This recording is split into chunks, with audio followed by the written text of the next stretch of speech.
They called it Murder Mac, a dingy, unassuming van that roamed the highways of California. To most, it was just another vehicle, but to the girls who stepped inside, it was a one-way trip to hell. Its owners? Two men with a hunger for pain, a duo so twisted, even hardened criminals feared them. They weren't just killers, they were torturers, sadists, monsters hiding behind human faces. This is the horrifying case of the Toolbox Killers.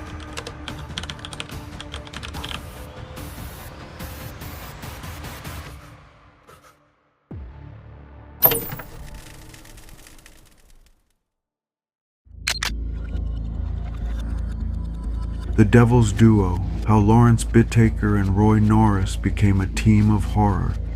Some killers act alone, but when two sadistic minds collide, the result is something even more terrifying. A twisted bond, a shared appetite for cruelty, and a blood pact written in the screams of their victims. Tonight, we unravel how two of the most sadistic killers in American history, Lawrence Bittaker and Roy Norris, crossed paths, and how their partnership in horror began. Lawrence Bittaker was born in 1940. Unlike many serial killers, he wasn't raised in an abusive household. He was adopted as an infant, but his family moved frequently due to his father's work in the aircraft industry. This constant uprooting left Bittaker feeling disconnected, as if he never truly belonged anywhere. Bittaker was highly intelligent, but had a darkness brewing beneath the surface. At just 12 years old, he was already in trouble with the law. Shoplifting, auto theft, and violent outbursts led him in and out of juvenile detention. But what set him apart was his complete lack of remorse. Every arrest, every conviction, was just another inconvenience to him. Meanwhile, Roy Norris, born in 1948, had a much darker upbringing. His childhood was riddled with physical and emotional abuse. He bounced between foster homes where he was neglected and tormented. At school, he was bullied relentlessly. Pain turned to rage, and soon rage turned to something even worse. By his teenage years, Norris had developed an obsession with power, particularly over women. His first violent offense came in his late teens when he attempted to assault a woman. But his real descent into depravity came after he enlisted in the Navy. During his time in the military, Norris was stationed in Vietnam. But unlike the brave men fighting in combat, Norris wasn't on the front lines. He spent his service in relative safety, yet his mind was waging its own war. He later claimed to have been raped in prison, an event he would use to justify his future crimes. By the time Norris returned to the U.S., he was no longer just a troubled man. He was a predator waiting to strike. His crimes escalated. Women became his targets, and his assaults became more violent. It wasn't long before he was caught attempting to rape a female officer. Arrested, tried, and sentenced, Norris found himself behind bars. And that's where fate took a terrifying turn. Some friendships are born from common interests, others from shared nightmares. At San Luis Obispo Men's Colony, a medium-security prison in California, both men were serving time for different crimes. Bittaker, ever the manipulator, had been imprisoned for attempted murder after stabbing a store clerk during a robbery. Norris, on the other hand, was in for repeated sexual assaults. Two men, different crimes, but one shared desire: control. At first, Bittaker was indifferent to Norris. But Norris? He admired Bittaker. He saw him as smart, calculating, and unshaken by prison life. He wanted to befriend him. Norris eventually approached Bittaker in the prison yard. They talked about prison life, about their past, And then the conversation took a darker turn. "What would you do if you could do anything? If you could take a woman and no one could stop you?" asked Norris. Most people would have recoiled, but not Bittaker. He smirked. Bittaker replied, "I'd take my time." That was the moment everything changed. Over the next months, their conversations became more depraved. They fantasized about the perfect crime. They discussed ways to abduct women, how to avoid getting caught, and how to inflict as much suffering as possible before killing. But it wasn't just talk. Bittaker, always the planner, suggested that they wait until they were out of prison to act. He believed they needed a method, a strategy. Norris agreed, but he was more impulsive. Together, they crafted a plan. Some killers work alone because they don't trust others. But Bittaker and Norris, they made a pact. A promise sealed in whispered conversations behind prison walls. The plan was simple. When they got out, they would buy a van. They would drive through California looking for victims. They would use tricks, deception, and brute force to lure women inside. And then, "We do whatever we want," Bittaker had said. Norris nodded. "And we film it." By 1978, Bittaker was released from prison. Norris followed shortly after in 1979. The plan was in motion, and soon California would become their hunting ground. 2 men, 1 van, and an unspeakable nightmare waiting to unfold. 1979, the beginning of a reign of terror. Bittaker had purchased a 1977 GMC Vandura van. He called it Murder Mac, the perfect hunting ground. They stocked it with instruments of torture, pliers, a sledgehammer, a screwdriver, and most chilling of all, a collection of cassette recorders. Because they wanted to remember every single moment. Each victim was chosen at random, girls who made the mistake of trusting 2 seemingly harmless men offering a ride. But the moment they stepped inside, there was no escape. June 24th, 1979. A suburban California street. A teenage girl walks alone, unaware of the van creeping up behind her. 16-year-old Lucinda Schaefer was walking home from a church meeting when she crossed paths with Murder Mac. The van pulled up beside her, and inside 2 smiling men made her an offer. The van pulls ahead slightly, then suddenly screeches to a stop. She said no, she refused, but that didn't matter. Because the moment she turned her back, they grabbed her. A quick hand yanking Lucinda inside, the van door slamming shut. For the next 2 hours, they took turns assaulting her in the back of the van. They gagged her, tied her down. And when Bittaker had his fill, he made a decision. They wrapped a wire coat hanger around her throat, twisted it with pliers, and tightened it until her body went limp. Then, just like that, they tossed her body over the edge, never to be seen again. July 8th, 1979. A sunny highway. A teenage girl hitchhiking. 2 weeks later, they struck again. Andrea Hall, 18 years old, was hitchhiking along the Pacific Coast Highway. This time, Bittaker played a different game. Bittaker drove alone, smiling, chatting, making small talk. Andrea had no idea that Norris was lying in wait, like a snake in the dark. The second she let her guard down, Norris pounced. She fought, hard. But against 2 grown men, she never stood a chance. This time, Bittaker wanted souvenirs. He forced her to pose. He snapped photo after photo. Then, he did something even more disturbing. He recorded her final moments, and when he was done, he drove an ice pick through her skull.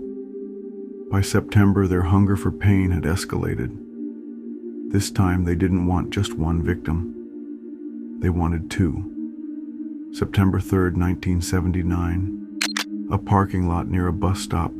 Two teenage girls chatting. Jackie Gilliam and Leah Lamp.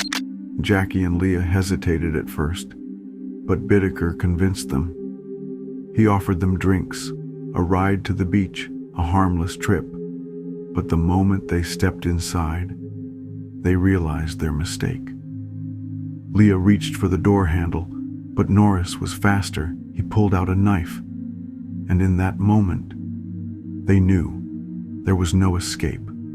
For 2 full days, Bittaker and Norris kept them locked inside, beating them, violating them, forcing them to endure horrors beyond imagination.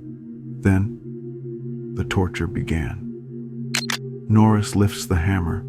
A sickening crunch echoes through the van. Blow after blow, he shattered Jackie's elbow, laughing as she screamed. The screams fade into nothingness.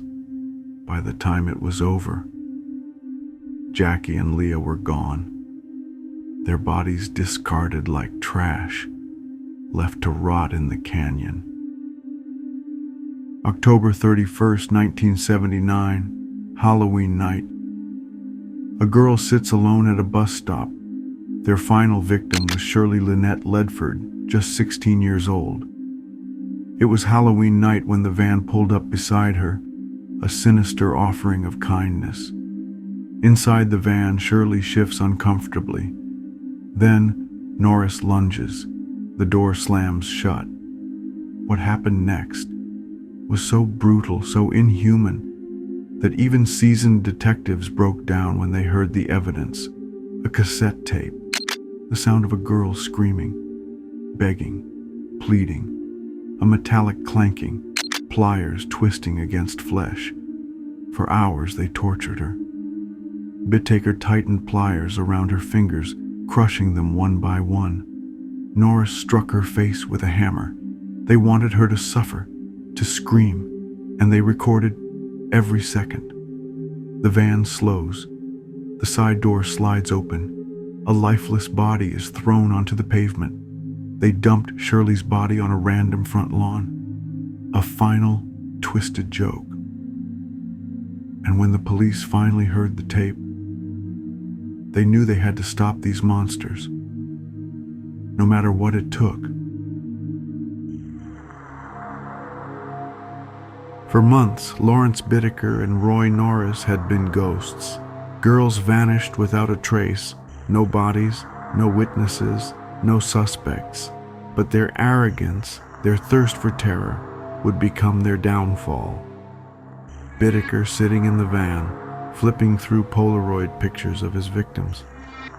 He smirks, enjoying his collection.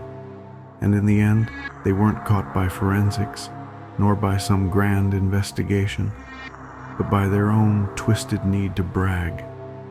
It all started with a mistake. In November 1979, Roy Norris was back in prison on a minor parole violation. And just like that, his ego got the best of him. Norris, grinning, speaking in hushed tones to another inmate, Jimmy Dalton. He boasted about the murders, described the girls, the torture, the screams. He even admitted that they had recorded it all. Dalton's face darkens. He realizes he's talking to a monster. Dalton played it cool, but inside, he was horrified. The moment he had the chance, he ran straight to the guards. That tip made its way to the LAPD. And suddenly, detectives had their first real lead. Detectives started digging. They found Norris's prior arrests, his connection to Lawrence Bittaker, and something even more suspicious. Bittaker had a violent history with women, and he drove a silver GMC van. A van that witnesses recalled had been seen near multiple abduction sites. The LAPD needed proof, so they set up a sting. They wired up Dalton and sent him back to Norris to get him to confess on tape. Dalton sits across from Norris, a hidden wire beneath his shirt. And Norris, he took the bait, hook, line, and sinker. Norris leans in, whispering, not realizing the tape recorder is rolling. He spilled everything: the van, the pliers, the ice pick, the recordings.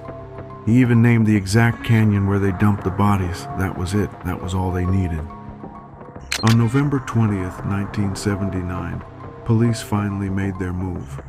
They found Lawrence Bittaker outside a Burbank motel, completely unaware that his reign of terror was over. Bittaker turns.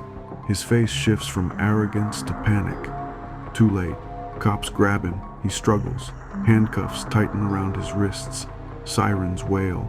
Roy Norris was taken into custody the same day. And just like that, the devils of the death van were caught. But the true nightmare was just beginning. When police searched Bittaker's motel room, they found something chilling. Over 500 photographs, and then the most horrifying piece of evidence yet: a cassette tape. A detective lifts it carefully, his face pale. The tape of Shirley Lynette Ledford's murder. Detectives sit in silence. A tape recorder clicks on. The sound of screams fills the air, agonized, endless, inhuman.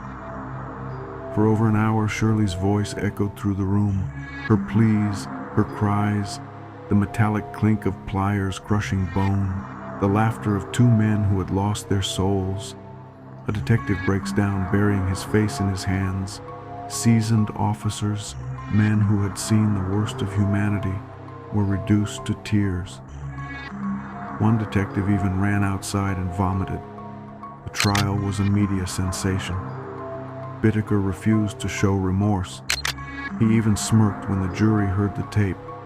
But Norris? He cracked. He took a plea deal, agreeing to testify against Bittaker in exchange for life in prison.